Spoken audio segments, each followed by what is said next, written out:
Hey, hello. So today I wanted to share my first impressions of the Riese Müller Superdelite GT Vario with the optional 1125 watt-hour dual battery and the forward rack and the smartphone hub. The first impressions are that it's quite heavy.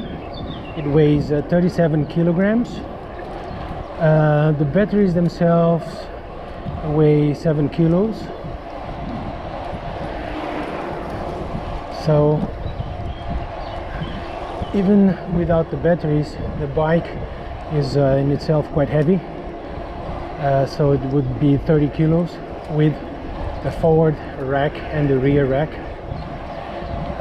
It feels more like a motorcycle with a rather high center of gravity. Certainly the good platform, stable platform for long distance riding, but not ideal to go downtown shopping and trying to go up and down sidewalks and try to adjust it when you're trying to park it and attach it to a bike stand. So not the ideal machine for elderly people and for ladies just looking for a nimble bike to go downtown. This requires some balance, requires some force, and you'd have to be a knowledgeable bike rider to avoid dropping it or even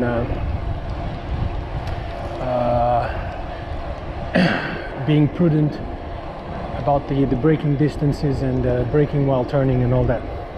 So first impression is that it's quite heavy. The other impression is that it's very well finished. It's a fantastic piece of engineering. The paint is very good quality, spotless. The systems are well integrated. It integrates the light controls, the light with the batteries, integrates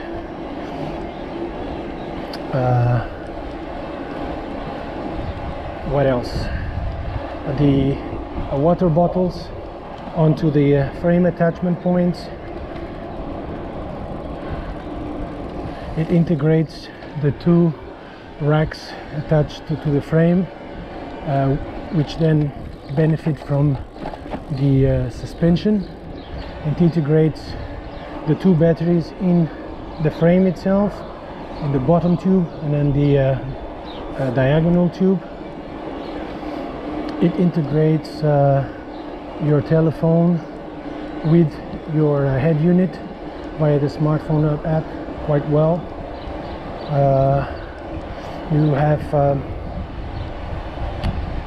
brake lights when you're braking. The Muller brakes are great. They are very precise.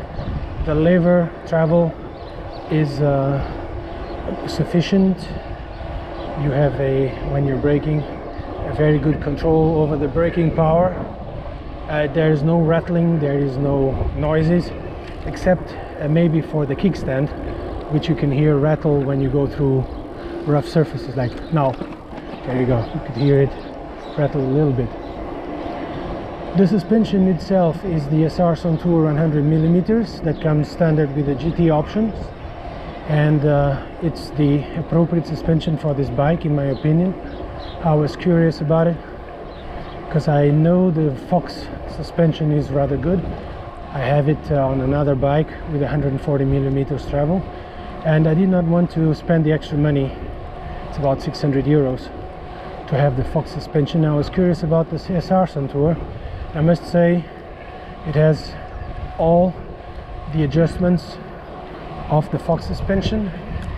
You can pump air with the pump that is supplied by Riese Müller with the bike. By the way, the two bottles are also supplied standard with the bike. So the pump allows you to set the sag appropriate for your weight.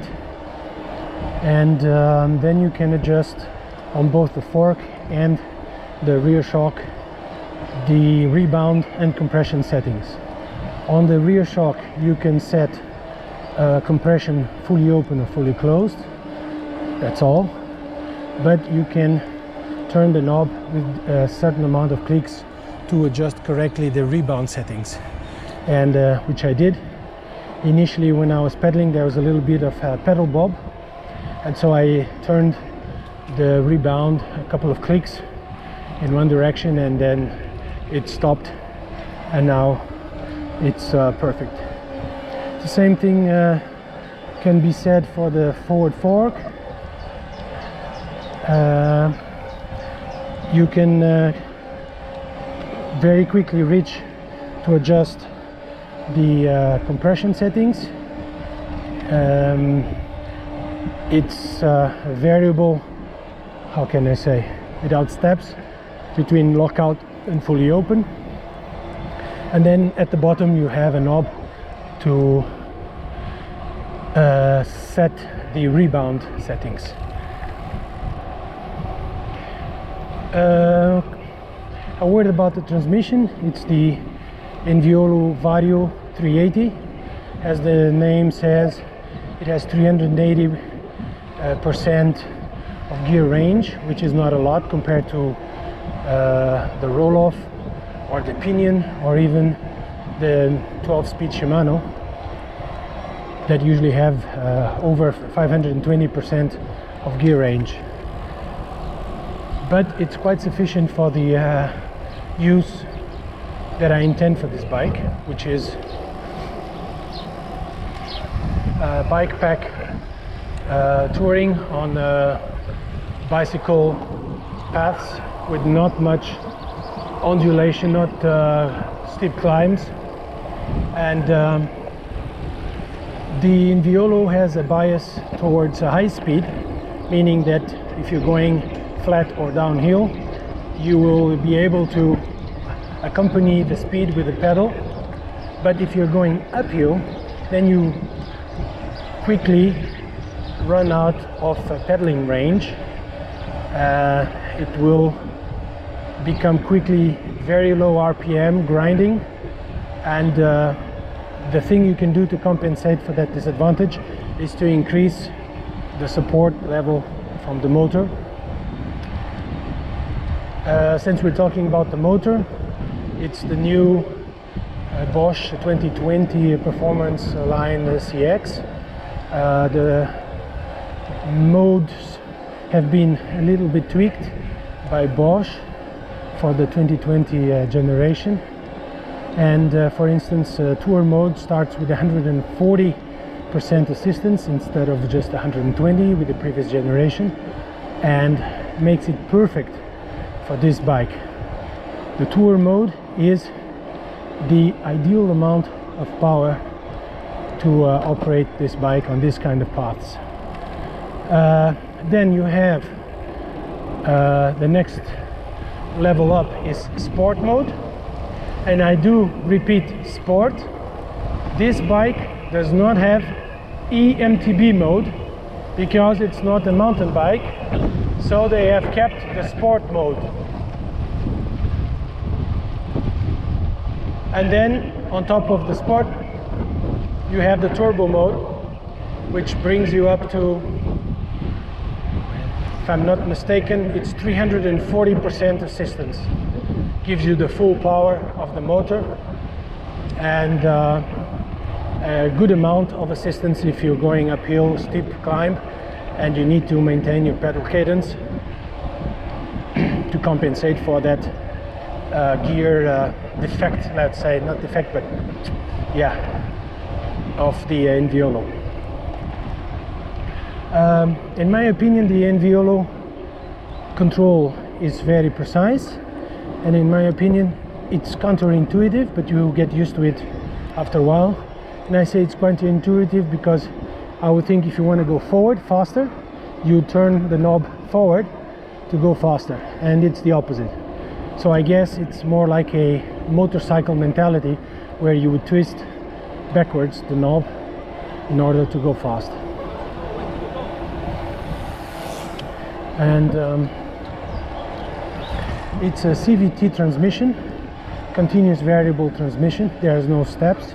It's a stepless transmission, so you don't have numbers here saying 4, 5, 6, 7, 8, 9, 10, 11 speed. There's none of that. And to help the users, Enviolo has put a little bicycle let's say display, and it shows you a bicycle on either going uphill or in flat terrain, and then by quickly gazing at it you understand how you are shifting, which is very nice.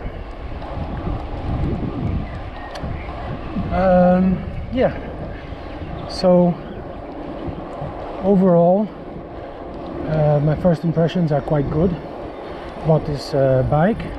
I took it yesterday for a 70-kilometer ride, and I'm taking it today for about 130, and then expand my envelope and test the range further and further. But so far I must say that it's very well engineered. All the parts are well integrated. As you can see, also the cables are well attached behind the stem to go into the frame and into the brakes and all that. Yeah, and so I will be testing how reliable it is, how fast, how far you can go with the charge. Today I decided not to take my backpack. You see, I was already shifting in the wrong direction. I have to get used to it. Oh yeah, one of the things I would say about comfort is that the tires and the suspension make the bike quite comfortable. It is firm without being stiff, so you have good control when you're braking. You have good control when you're going on the turns. It does not bob, it does not weave. If you have to brake on uneven terrain, it will keep the tires on the ground where they should be. The Muller brakes have the forward brakes have 4 pistons, and they are quite powerful. The rear brakes have only 2 pistons, which is sufficient because the weight shifts forward when you are braking.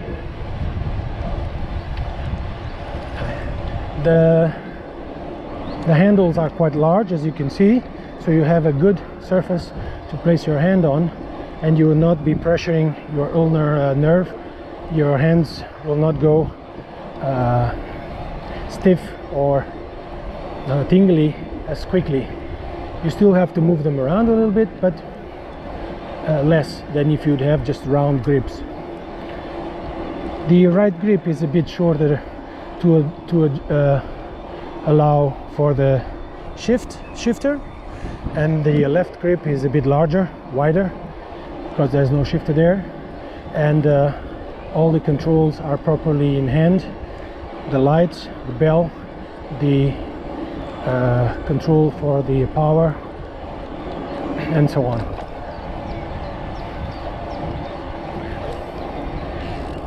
The saddle itself is a saddle Royal. It's a bit wide, or wider than the saddles I'm used to for mountain bikes. More sporty, less wide.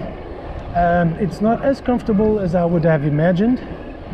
It's quite firm. It's like sitting on a wooden stool with your butt cheeks at the edge. So the weight distribution is a little bit different from a normal bike.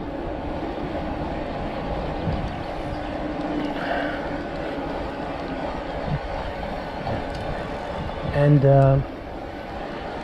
yeah,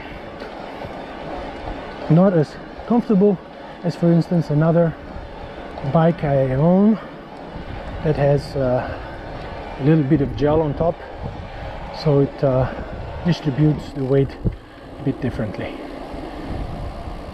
But I'm sure also I'll get used to it with a few hours on.